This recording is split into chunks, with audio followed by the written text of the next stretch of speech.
Votre émission À découvert vous est présentée par le pôle formation des industries technologiques Bourgogne 5889, créateur de compétences.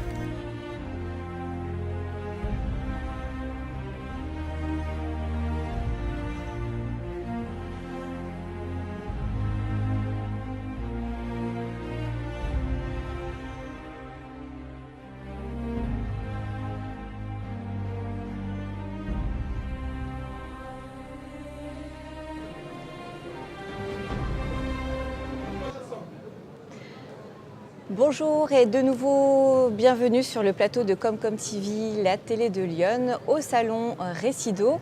Alors sur ce nouveau plateau, j'ai le plaisir d'accueillir donc Sandrine Jacot, accompagnée donc de Rodolphe Pestel, c'est bien ça, tous les deux enseignants. C'est ça. C'est bien ça. Oui, c'est ça. Et Serge Socievich, j'ai bien prononcé Serge, hein, c'est parfait, de l'association Flotte Escale. C'est bien ça. C'est ça. Très bien. Alors Serge, je voulais commencer un petit peu par vous. Vous avez un stand qui est assez grand et long avec justement une maquette. Est-ce que vous pouvez nous parler un petit peu de cette maquette ? Alors nous avons voulu recréer le parcours du bois qui partait du Morvan et qui allait jusqu'à Paris pour alimenter Paris en bois de chauffage. Et ce, de 1547 à 1887.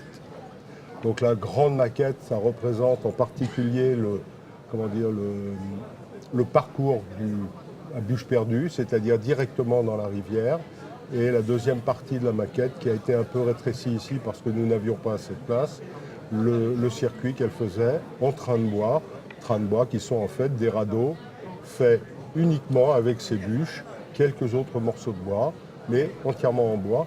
Et c'est pour ça qu'il ne reste aucune trace physique de ces trains de bois maintenant, puisque arrivés à Paris, ils étaient entièrement démontés et partaient à la chauffe. Pour du bois de chauffage. Pour du bois de chauffage. Pour les Parisiens du coup.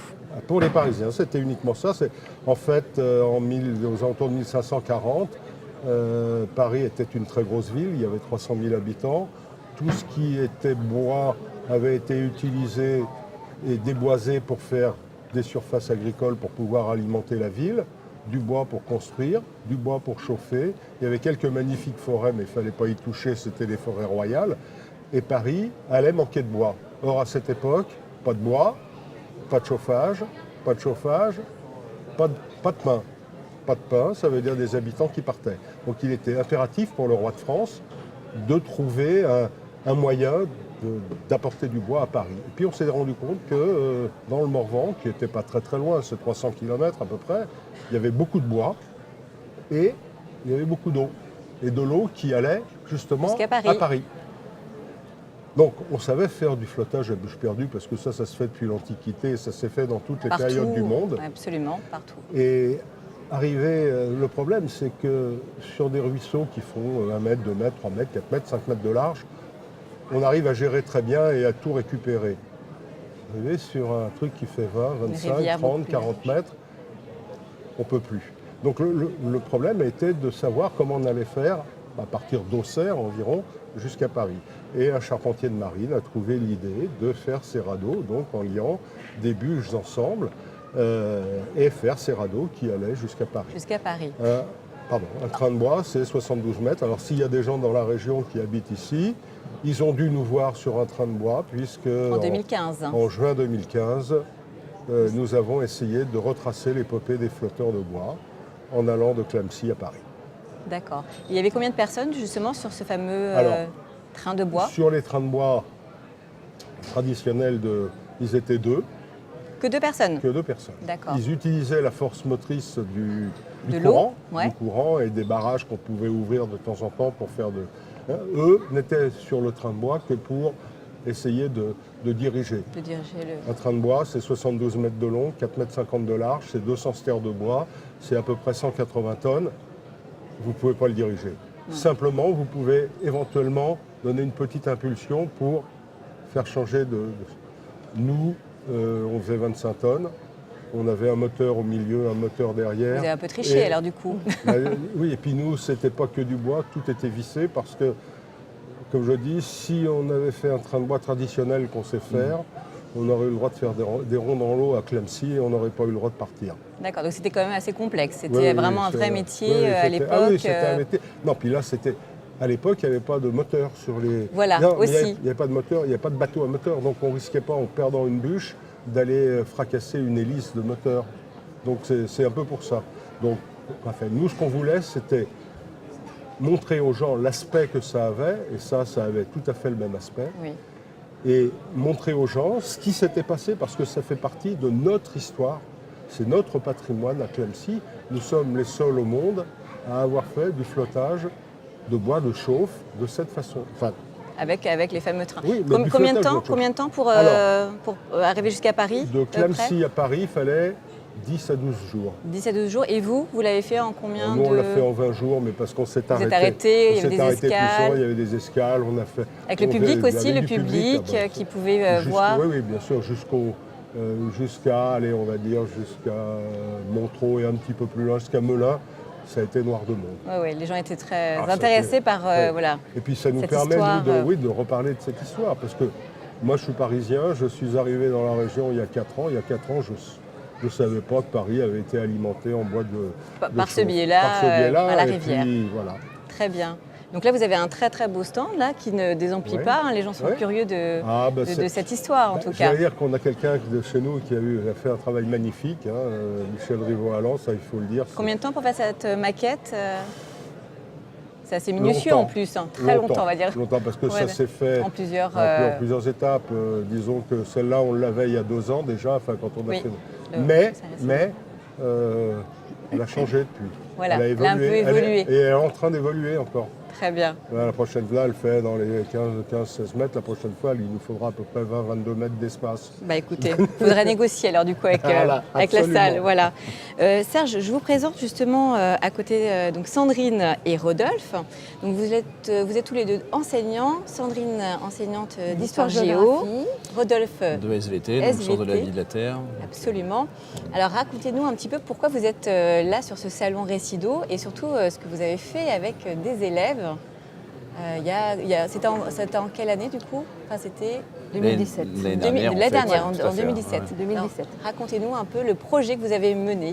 Alors le projet, on a décidé d'emmener des élèves au Groenland. Donc 2 classes, une classe de Saulieu et une classe du collège de Liernay. Et de les emmener au Groenland pour parler du réchauffement climatique. Voilà, puisque le Groenland est très impacté par le réchauffement climatique.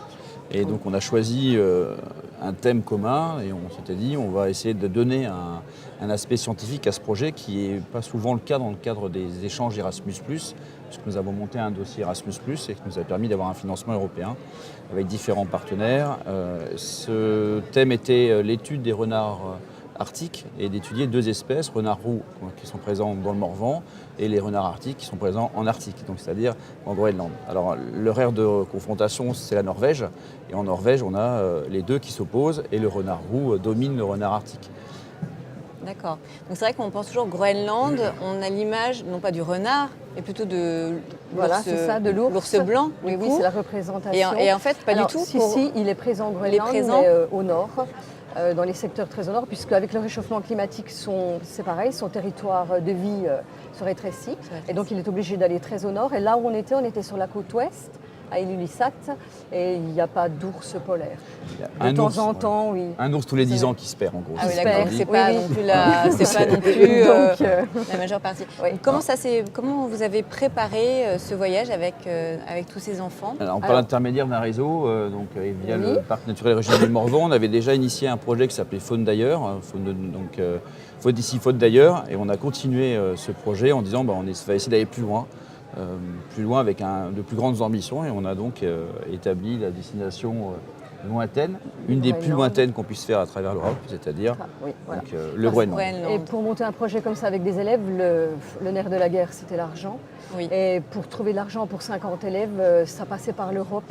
Et donc les programmes Erasmus+.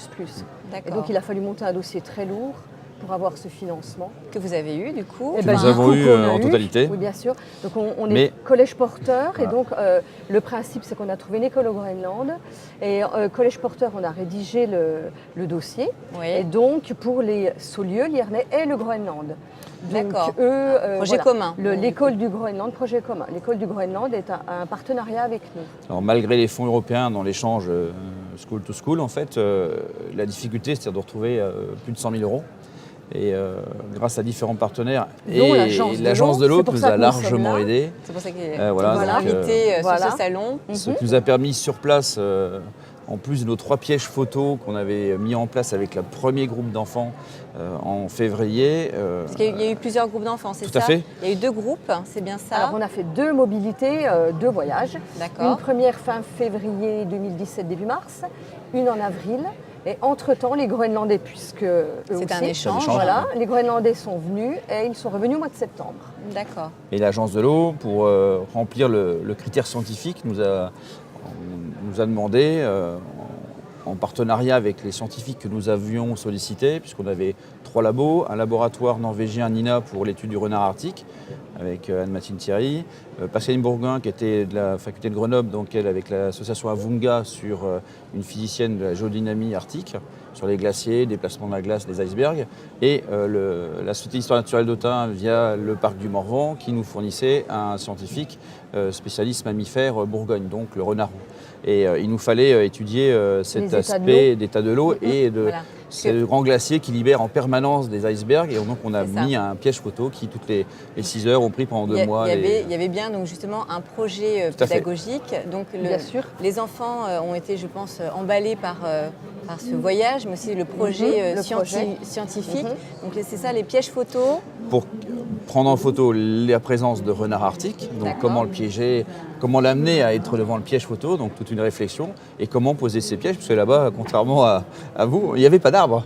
Donc forcément, il fallait trouver une solution pour faire tenir nos pièges avec des conditions climatiques très rudes. Et d'un autre côté, donc l'aspect eau, où là on a mis notre time-lapse face au glacier qui, pendant nos 2 mois, on a pris des photos régulièrement pour qu'on ait un suivi. Vous avez pu avoir un suivi. Tout à fait, un suivi de l'avancée des glaciers, enfin des icebergs en l'occurrence. Alors les élèves qui sont partis, quels ont été leurs retours et leurs ressentis par rapport justement, on parle de l'eau, de la planète, qu'est-ce qu'ils ont justement ressenti par ce voyage? On n'a pas vécu le réchauffement climatique en direct parce que sur une période de 12 jours, on avait travaillé en amont, on a continué de travailler après, mais c'est une sensibilisation à un milieu qui est différent d'une autre, impacté par le réchauffement climatique.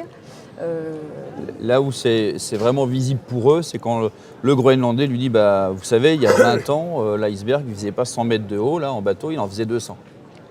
Et quand on passe sur le champ de traîneau, il nous dit non, ici, il y a 10 ans, il y avait 40 cm de neige et j'étais sur de la glace et je ne voyais pas la toundra, quoi. Donc là, c'est le Groenlandais en a parlé directement. Voilà. Après, le jeune Groenlandais, il est comme le jeune Français, nous, c'est pareil. C'est exactement la même chose, bien sûr. Numérisé, il est fan de musique moderne, donc comme tous les jeunes d'aujourd'hui. Donc ils sont entendus. En revanche, là où ça les a plus choqués, c'était la deuxième mobilité. Quand nous sommes arrivés, ils étaient presque 0, quoi. Et eux, ils s'attendaient tout de suite à avoir une température très froide. Oui, parce et en avril, au mois d'avril, non, parce qu'il ne faisait pas si froid que ça. À la première mobilité, on avait des températures de moins 25, ce qui n'est pas. On a eu jusqu'à. Ça a été pour s'acclimater, ça fait un peu frais. Alors la semaine. Ressenti moins 30 à peu près. Avant, ça doit être chouette. Ça.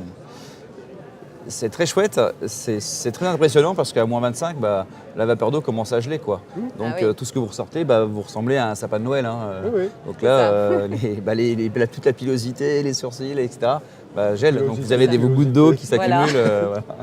Donc, vous avez fait un très beau livre, c'est bien ça, La Grande Expédition. Je vais peut-être le montrer. Donc ça, c'est un livre que vous avez fait avec vos élèves. C'est ça, c'est toutes les photos? Oui, c'est les photos. C'est un petit résumé de notre expédition. D'accord. Et ça c'est mis en vente? Oui, au collège. On peut au niveau du collège. Contactant les collèges. Donc nous avons une page Facebook à Faune de demain, donc le titre Faune de demain, et un site internet.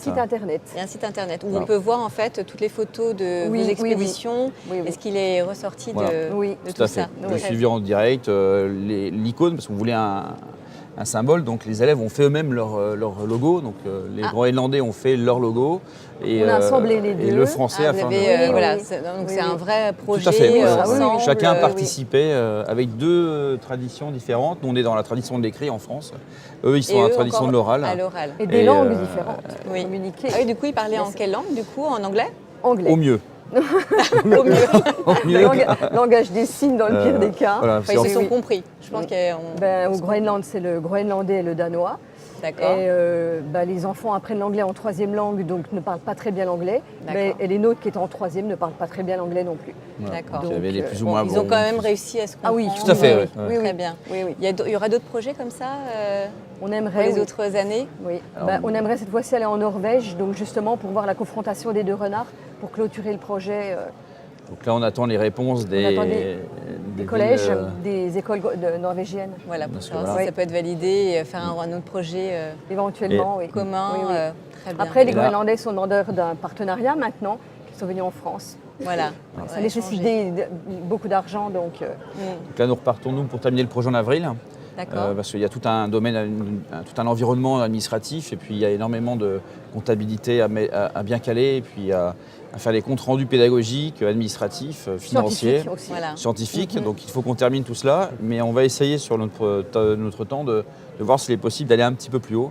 Mais c'est emmener des collégiens qui sont en troisième dans un environnement qui est assez extrême, avec des variations climatiques très rudes. Parce que quand vous passez d'une journée, en avril, on est passé de -15 à +2, et que ça peut arriver en un rien de temps. Donc là, c'est vite compliqué, quoi. Et ça a été un peu, les gens ont été surpris de votre projet ou pas? Oui.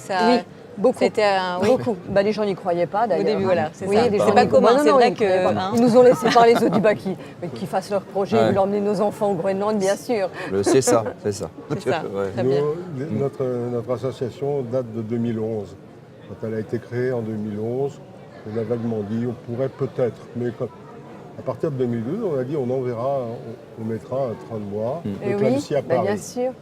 Et on nous a dit c'est pas possible. Vous n'y arriverez pas. Il y a trop de complications administratives. Parce que là, pour faire 260 km, on a déposé 12 dossiers différents. On va voir les autorisations et tout ça. Entre les VNF Quand on est parti de Clamecy, on avait rendez-vous à Auxerre avec un contrôleur de je ne sais plus quel organisme. On ne savait pas encore si on aurait le droit d'aller plus loin. Ah oui, vous étiez peut-être bloqué. On risquait d'être bloqué. Bon, il se trouve qu'on avait fait suffisamment de bruit autour de l'événement où lui, il nous a signé le papier en nous disant de toute façon, je suis obligé. Allez-y, c'est vrai. Mais il aurait pu dire non, vous partez pas. C'est vrai. Justement, vous avez communiqué comment, principalement, sur ce train de bois? Par les réseaux, on parle beaucoup de réseaux sociaux qui peuvent... C'est pas nous qui nous sommes occupés de la com, parce que nous, on est une petite association, on n'a pas de sous, donc on a fait ça avec les départements. Et les départements, eux, ont mis de l'argent pour la com. Je crois qu'ils ont dû mettre 80 000 € pour la com. Oui, d'accord. Sur les réseaux sociaux, on a eu tous les jours, il y a un film qui est passé. Voilà. On a eu tous les jours un article dans le journal du Centre. Et puis, on a eu la chance d'avoir des articles dans Télérama. De fil en aiguille, on a pas mal parlé. Dans tout un tas le bien public, je crois. On l'a vu passer. Oui. On est passé sur BFM TV, on est passé sur Antenne 2, sur FR3 Bourgogne, sur FR3 National. FR3 National, il y a un film qui est passé au moins 4 fois depuis. Bien vu, absolument. Sur TF1. Donc ça fait bouger les choses. On est même passé dans un journal, ça c'était quand même assez extraordinaire, une photo du train de bois devant la Tour Eiffel. Absolument, oui. Ça, c'était une belle en japonais. Une belle mise en valeur. Un journal japonais. Et comme quoi, il faut croire en tous ces beaux projets que vous avez, train de bois, emmener des jeunes au Groenland pour sensibiliser tout ça, toute notre histoire et tout ce qui se passe sur notre planète, les changements climatiques, Je crois que tout ce qui se passe. Mark Twain a dit ils ne savaient pas que c'était impossible, alors ils l'ont fait. Et ben voilà. En tout cas, bravo à tous. Merci beaucoup pour ce plateau. Merci. Et on se retrouve très très bientôt. Merci.